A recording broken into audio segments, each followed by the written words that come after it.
அவர்தான் அமைச்சர்.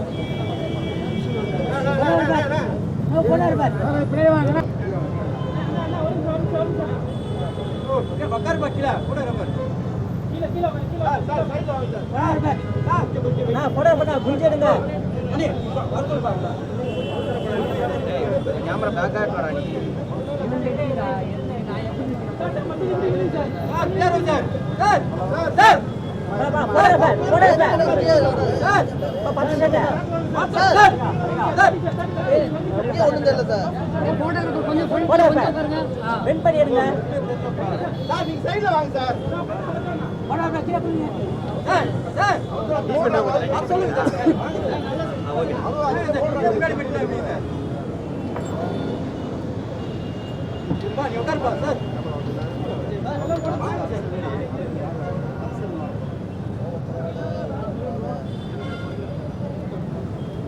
கொஞ்சம் மென் பண்ணுங்க. ஃபிளாஷ் வருது.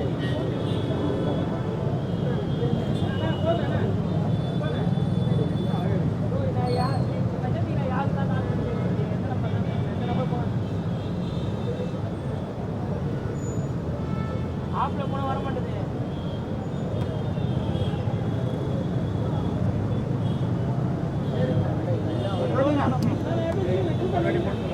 சார் ஒன்னு ரெடி பண்ணுங்க சார். சார் ஒன் மோர் பண்ணுங்க சார். கொஞ்சம் பென் பண்ணி எடுங்க. முன்னாடி போடுங்க சார். சார் ஒரு வாட்டி. Okay sir.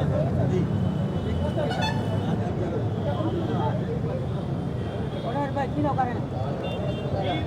பச்சை சட்டை ஓடா பா. வீர வணக்கம் வீர வணக்கம் வீர வணக்கம் வீர வணக்கம். ஆங்கிலேயருக்கு எதிராக யார் பா கேமரா ஓடா பா.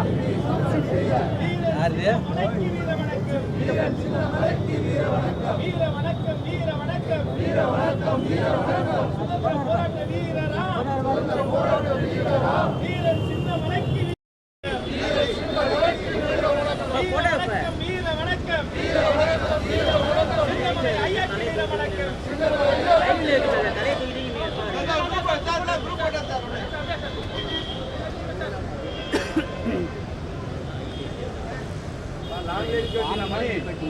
Okay okay.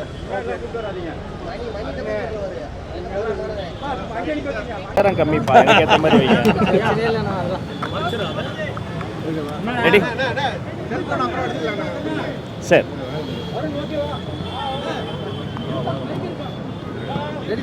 அனைவருக்கும் அன்பான தமிழ் வணக்கம்.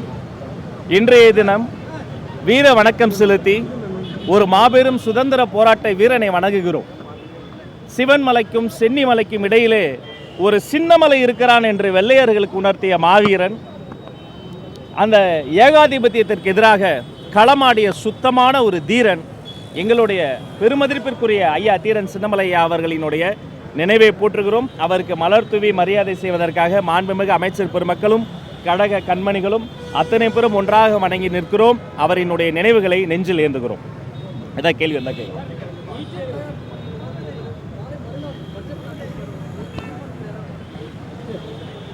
தமிழக வெற்றி கழகத்தை பொறுத்த வரைக்கும் மிக கடுமையான உழைப்பை செலுத்தி இரவு பகல் பாராது இந்த பட்ஜெட்டுக்கான வேலைகள் நடைபெற்று கொண்டிருக்கின்றன.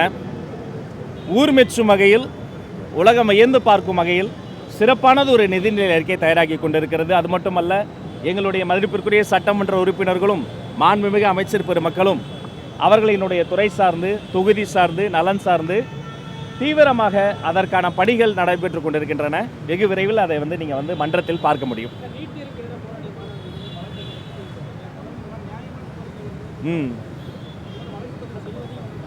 முதல்ல நானே இதை எதிர்பார்க்கல. முதலமைச்சர் செய்தது ஒரு இன்ப அதிர்ச்சியாக எனக்கு இருந்தது. பல இடங்களில் ஒரு சில விரும்பத்தகாத கோஷங்கள் எழுப்பினார்கள், பதாகைகள் வைத்தார்கள். மாண்புமிகு முதல்வர் அவர்களை கூட இழிவுபடுத்தி சில இடங்கள் பேசினார்கள். ஆனால் தாயுளம் கொண்ட தலைவன், அந்த தாயுளத்தோடு தன் மீது எந்த வசவாளர்கள் வசைப்பாடினார்களோ, வாழ்க வசவாளர்கள்னு அண்ணா வழியில் நீட்டுக்கு எதிராக போராடிய அத்தனை பேரினுடைய வழக்குகளையும் அவர் ரத்து செய்திருக்கிறார். இந்த நேரத்தில் ஒட்டுமொத்த மாணவர்களின் சார்பில் மாண்புமிகு முதலமைச்சர் அவர்களுக்கு என்னுடைய சிரம் தாழ்ந்த நன்றியை தெரிவித்துக் கொள்கிறேன். அதே மாதிரி இந்த போராட்ட களத்தில் இருக்கக்கூடிய அந்த மாணவர்களோடு ஒத்திசைவாக அவர்களின் உணர்வுக்கு மதிப்பளித்து தானும் இருக்கிறேன் என்பதை தான் தலைவர் வெளிப்படுத்தியிருக்கிறார். அதனால் மாண்புமிகு முதல்வருக்கு இந்த நேரத்தில் நான் நன்றியை தெரிவித்துக் கொள்கிறேன்.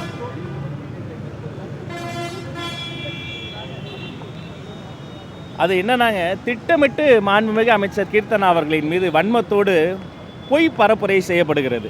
ஒரு வலைதளத்தில் கூட சில தகவல்கள் வெளியாகி இருந்தது. அது முழுக்க முழுக்க தற்போது இருக்கக்கூடிய கள நிலவரத்தை உள்வாங்காமல் அதை வெளியிட்டிருந்தாங்க. உண்மை என்னன்னா, என் நினைவு சரியாக இருக்கும்னா முதல் 3 மாதங்களில் இதற்கு முன்பு ஆட்சியாளர்கள் பெரிதாக எந்த தொழில் முதலீட்டையுமே ஈர்க்கலை.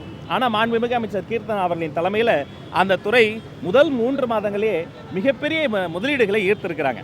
அவங்க முதல் 6 மாதத்தில் தொட்ட ஒரு தூரத்தை கிட்டத்தட்ட 50 நாட்களில் அந்த துறை தொட்டிருக்கிறது. ஒரு பெண், ஒரு மாண்புமிகு அமைச்சர், ஒரு இளம் அமைச்சர், அவரினுடைய சாதனைகளை திட்டமிட்டு சிறுமைப்படுத்த முடியாது. அவர் சிறப்பாக செயல்பட்டு கொண்டிருக்கிறார்.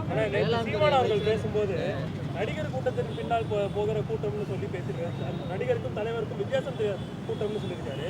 அதுக்கு நீங்கள் என்ன சொல்ல விரும்புறீங்க? அவரே சினிமா துறையிலிருந்து வந்தவர் தான். இப்போ புரட்சி தலைவர் எம்ஜிஆர் யார், பொன்மனச்செம்மல் எம்ஜிஆர் யார், புரட்சி தலைவி அம்மா யாருங்க? திரையில் மட்டுமே நடிக்கக்கூடிய தலைவர் எங்களுடைய தலைவர்.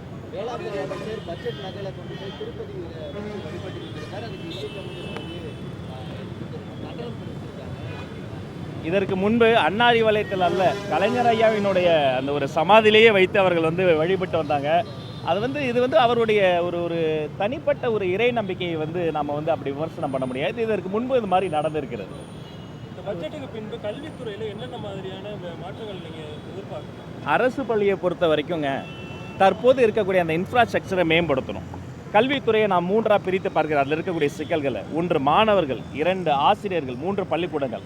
முதல்ல மாணவர்களுக்கு என்ன பிரச்சனை? ஊட்டச்சத்து பிரச்சனை. அவங்க நீண்ட நெடிய காலமாக கார்போஹைட்ரேட்ஸை நம்ம கொடுத்துக்கிட்டு இருக்கிறோம். அவங்களுக்கு ப்ரோட்டீன் ஃபுட்டு வேணும். அப்போ அந்த சிக்கன் பிரியாணி வேணும்னு நான் ஒரு பரிந்துரை செய்திருக்கிறேன்.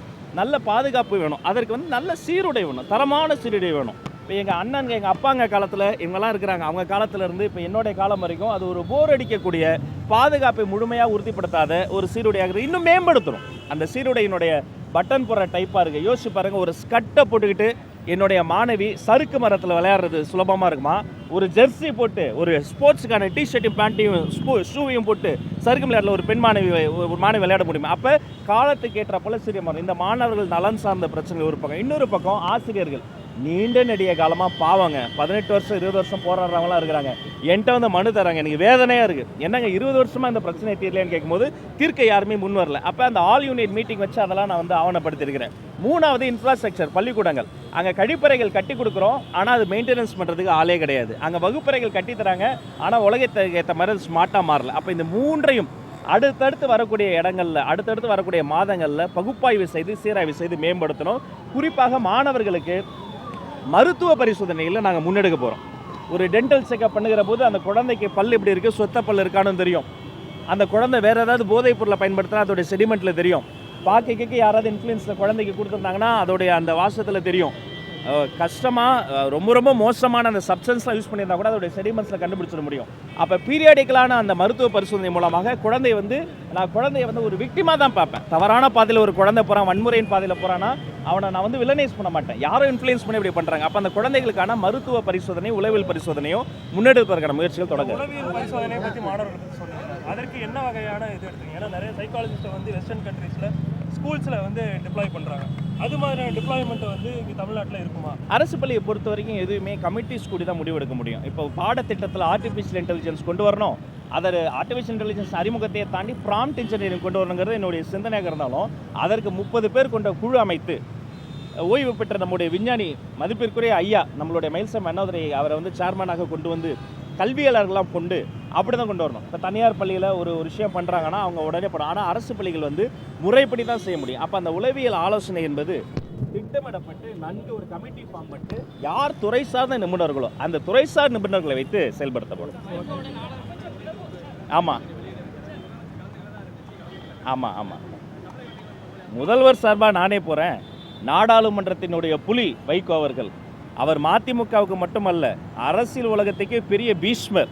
பேச்சுலகினுடைய பிதாமகன். எங்களை பொறுத்த வரைக்கும் வைகோ அவர்களை இந்த நாடே கொண்டாட வேண்டும், தமிழ் கூறும் நல்லுலகம் கொண்டாட வேண்டும். மாண்புமிகு அமைச்சர், மாண்புமிகு முதலமைச்சர் எங்களுடைய அண்ணன் சார்பில் நாங்கள் செல்கிறோம், அவரை கொண்டாடுகிறோம். அந்த நூலை பெறக்கூடிய பெரும் வாய்ப்பு எனக்கு இருக்கிறது. நானே கலந்து கொள்கிறேன்.